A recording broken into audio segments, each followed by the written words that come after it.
Salut les amis, aujourd'hui on fait des casse-croquetten pour toute la famille. Alors, qu'est-ce qu'on a besoin comme ingrédients aujourd'hui? On va commencer par les œufs.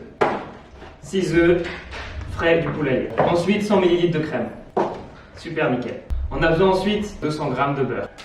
Top. Maintenant la farine 400 g. Nickel. Ensuite 1 litre de lait. Super.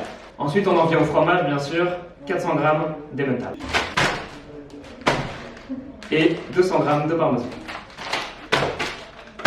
Top. Et pour finir, bien sûr, la chapelure. Top. Bon, pour cette recette, bien sûr, on aura besoin d'un grand plat ou de plusieurs plats. Ça, c'est à vous de voir. On sait donc que c'est pour 30 croquettes de taille moyenne. Alors, bien sûr, pour cette recette, il faut être extrêmement organisé. Et pour ça, je vais avoir besoin de mes acolytes. Super les gars. Bon, on y va? Non, c'est parti. Alors, pour la première étape de cette recette, nous aurons besoin de nos œufs et de notre crème. Et de 2 bols. On va commencer par séparer le blanc du jaune qui nous serviront pour la suite de la recette. Je te donne 3 œufs, j'en prends 3 même également. Merci. Et je mets ça de côté, super délicatement. Et on y va. Voilà, le blanc et le jaune. Et maintenant, le dernier œuf. Et les mains à la planche. Maintenant que nos mains sont propres et que nos œufs sont bien séparés en blanc et en jaune, on va juste rajouter la crème au jaune d'œuf. Ça nous servira pour la suite. Alors on a besoin de 100 ml approximatif. Là c'est bon. Ok, on rajoute la crème dans les jaunes d'œufs et on fait apparaître un fouet dans la main. Super nickel. Et on mélange avec vigueur. En fait, on rajoutera ce mélange à la fin dans la mixture. C'est bien mélangé, super nickel. On réserve le fouet à la planche. Maintenant, on va faire un roux. Sans mauvais jeu de mots, bien sûr. Alors, pour ça, on a besoin de notre beurre, 200 g. Bon, là, on va prendre des 250 g, ça fera pas de mal. Ensuite, on va rajouter petit à petit la farine, une fois que le beurre est fondu, environ un verre de grain d'ail et demi, c'est-à-dire 200 g. Le beurre, on le met comme ça. Nickel. Maintenant, on a juste à attendre que ça fonde. Super, maintenant que le beurre est fondu, on va rajouter la farine. Et ça va faire un magnifique roux. Ne rajoutez pas la farine trop rapidement et mélangez bien pour ne pas faire de grumeaux comme je fais. Super. On mélange bien, ça devrait nous donner une consistance un peu purée. Ça m'a l'air pas mal. Je continue à mélanger. Tout ça se fait sur un feu moyen bien sûr. Pour moi, c'est encore un peu trop liquide, on va rajouter un peu de farine.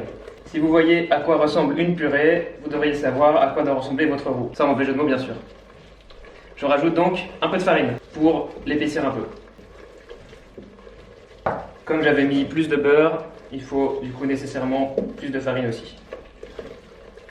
Là, vous analysez un peu la consistance comme ça. C'est encore assez liquide, un peu de farine. Il faut que notre roux continue à s'étaler tout seul, mais pas trop rapidement. Là, c'est pas mal. Vous voyez l'aspect un peu puré. Pour moi, c'est parfait. On va pouvoir passer à l'étape suivante, c'est-à-dire rajouter le fromage. Avant de rajouter le fromage, on va mettre le lait. Doucement, petit à petit. Et on met tout le litre de lait entier, bien sûr, doucement. Et là aussi, on devra garder une consistance un peu purée. Normalement, ça s'évapore assez rapidement et on peut garder cette consistance. On peut aussi utiliser un fouet pour éviter les grumeaux quand on a mis le lait. On mélange bien comme ça.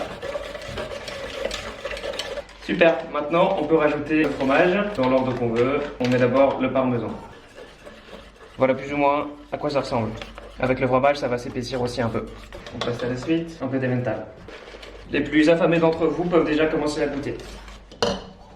Ok, on a mis tout le fromage. Vous pouvez maintenant voir un peu ce que ça donne.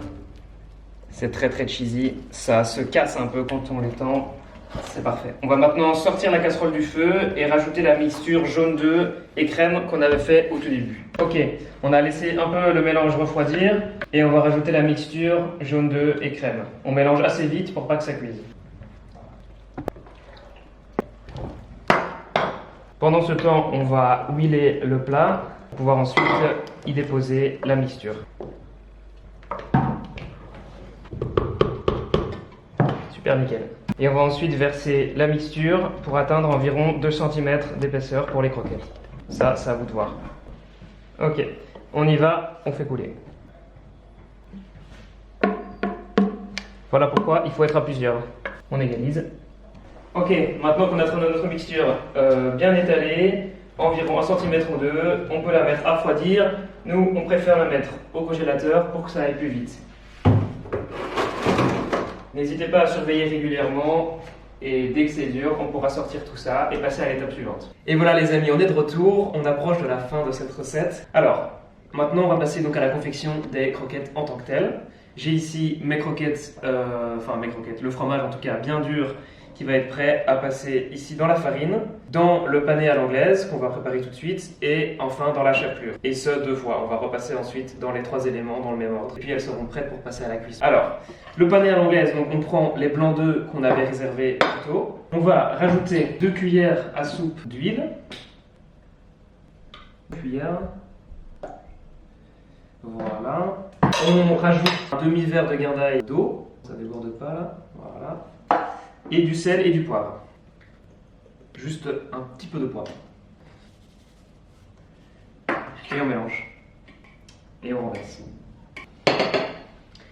Ok, une fois que c'est bien mélangé, on va pouvoir passer à la trempette. Alors, je vais prendre une croquette en exemple. Je la passe dans la farine, tourne et retourne. On la recouvre bien de farine. On passe dans le pané. Voilà, pas trop. On égoutte bien la chapelure, tourne et retourne. On en met bien partout. Et on repasse dans la farine. On enlève bien toute la farine. On repasse dans le pané et dans la chapelure. J'ai rajouté un peu de chapelure. Le but, c'est vraiment de couvrir toute la croquette. Donc il ne faut plus de surface de fromage visible. Il nous faut une belle croquette pleine de chapelure. Voilà, la croquette est prête. Elle pourra passer à la cuisson. Nos croquettes sont prêtes. J'ai ici une poêle avec un fond d'huile d'olive qui a bien chauffé. Maintenant, c'est assez chaud. Je vais pouvoir y déposer les croquettes. Doucement, on ne va pas se brûler. Voilà, attention aux éclaboussures. Super, c'est bien chaud, ça va cuire assez vite. Surveillez bien les croquettes, pas que ça brûle non plus. Vous voyez que ça devient déjà brun. On vérifie. Ça va assez vite, comme vous le voyez. Je diminue un peu, c'est très chaud. Voilà, on retourne encore. Normalement, si elles ne sont pas trop épaisses, les bords devraient cuire aussi. On voit que le fromage sort un peu des bords. J'éteins et je vais les sortir. Les croquettes sont bien cuites. Je vais maintenant aussi profiter de mon huile pour mettre un peu de persil qui va pouvoir servir de garniture. Très rapidement et je retire. Voilà. Un peu de persil pour faire joli. Et à la dégustation, on peut aussi rajouter un peu de citron. C'est toujours sympa. Quelques gouttes. Par-ci par-là. Ça fera plaisir aux amateurs. Alors, petite introspection. Et c'est parfait. Le fromage est bien fondu. Et c'est bien croquant. On peut passer à la dégustation.